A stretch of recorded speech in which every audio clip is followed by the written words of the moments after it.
Real estate का business कैसे शुरू करें। दोस्तों, रियल एस्टेट का बिजनेस ये काफ़ी तरह से शुरू किया जा सकता है। इसमें आप काफ़ी अलग अलग तरीके से कमाई कर सकते हो। जैसे कि किसी व्यक्ति के पास प्रॉपर्टी या कोई जगह है और उन्हें कोई खरीदने वाला नहीं मिल रहा, तो आप उनकी प्रॉपर्टी बिकवा कर अपने हिस्से के पैसे कमा सकते हो। आप चाहे तो किसी की दुकान या किराए का मकान रेंट पर किसी को दिलवा कर भी अपना कुछ प्रॉफिट ले सकते हो।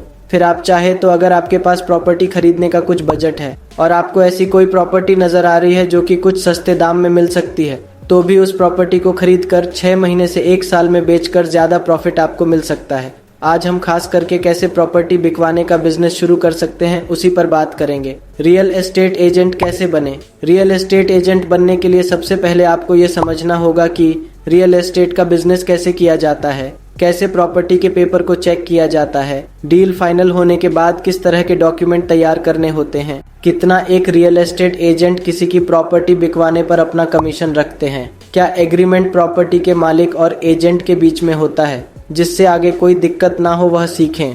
और आप अच्छी तरह से रियल एस्टेट के बिजनेस में आने के लिए अपना एक कहीं अच्छी जगह ऑफिस भी खोल सकते हो। Real estate course. आपको एक बार रियल एस्टेट को बिल्कुल अच्छे से गहराई के साथ सीख लेना चाहिए। ये आप कोई कोर्स करके साथ ही में किसी रियल एस्टेट एजेंट के पास कुछ महीने जॉब करके सीख सकते हो। कोर्स आप ऑनलाइन सर्च कर सकते हो और जॉब करने के लिए आप किसी रियल एस्टेट एजेंट से जॉब के लिए कह सकते हो। जॉब देने पर आपको एजेंट अलग अलग काम करने के लिए कहेंगे, जिसके वजह से आपको अलग अलग एरिया की भी जानकारी मिलेगी और आप नए नए लोगों से भी मिलोगे। रियल एस्टेट का प्लान। रियल एस्टेट के लिए आपका प्लान यही होना चाहिए कि आप सबसे पहले तो इस बिजनेस को सीखिए और लोगों से बात करने की स्किल, काम को सही तरीके से मैनेज करने की स्किल, कैसे आप लोगों को कोई प्रॉपर्टी सही तरीके से समझा सकते हो, कैसे उन्हें आप उनका उस प्रॉपर्टी में क्या फ़ायदा हो सकता है, आने वाले समय में वह एरिया कैसे डेवलप हो सकता है, वह सब अच्छे से समझाना आना चाहिए। Real estate business card. एक बार आपको रियल एस्टेट का सारा काम आ जाए तो फिर आपको अपना एक बिजनेस कार्ड बनवा लेना है, जो कि आप कभी भी नए लोगों से मिलने पर, जिन्हें भी प्रॉपर्टी खरीदने में इंटरेस्ट है या फिर वे आगे चलकर खरीदने वाले हैं या उनके पहचान में किसी को खरीदना है, उन्हें दे सकते हो, जिसमें आप जो जो काम करते हो रियल एस्टेट के वह लिखे हो। रियल एस्टेट के काम में मेंबर। आपको रियल एस्टेट में आने के लिए अपने साथ किसी एक व्यक्ति को ज़रूर जोड़ना चाहिए, जिसका फ़ायदा ये होगा कि आप रियल एस्टेट में काफ़ी जल्दी फेमस हो सकते हो और ऐसे आप दोनों मिलकर प्रॉपर्टी के अलग अलग कामों को काफ़ी सही से मैनेज भी कर सकते हो। रियल एस्टेट में पहचान। जब आप बाहर अलग अलग जगह जाकर प्रॉपर्टी देखोगे, लोगों से बात करोगे, तभी आपकी पहचान भी बढ़ेगी। आपको जो लोग रियल एस्टेट के कंस्ट्रक्शन यानी कि घर बनाने का काम करते हैं, उनसे ही बातचीत रखनी होगी, क्योंकि जब कोई किसी खाली जगह को खरीदेंगे तो उन्हें घर बनाने वाले की भी ज़रूरत पड़ सकती, जिससे कि आप आपके पहचान में जो कंस्ट्रक्शन करते हैं उनका नंबर दे सकते हो और उन्हें आपसे जुड़ा कोई काम दिखता है तो वह आपको भी बता सकते हैं। Real estate marketing.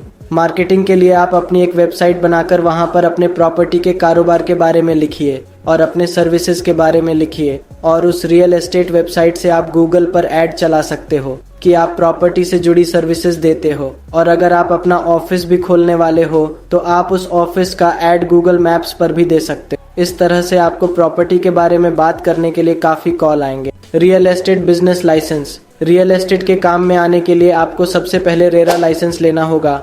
फिर आप इस बिजनेस को अकेले कर रहे हो या फिर किसी के साथ पार्टनरशिप में, उस हिसाब से भी रजिस्ट्रेशन करवा लें और जीएसटी नंबर भी आपको लेना होगा।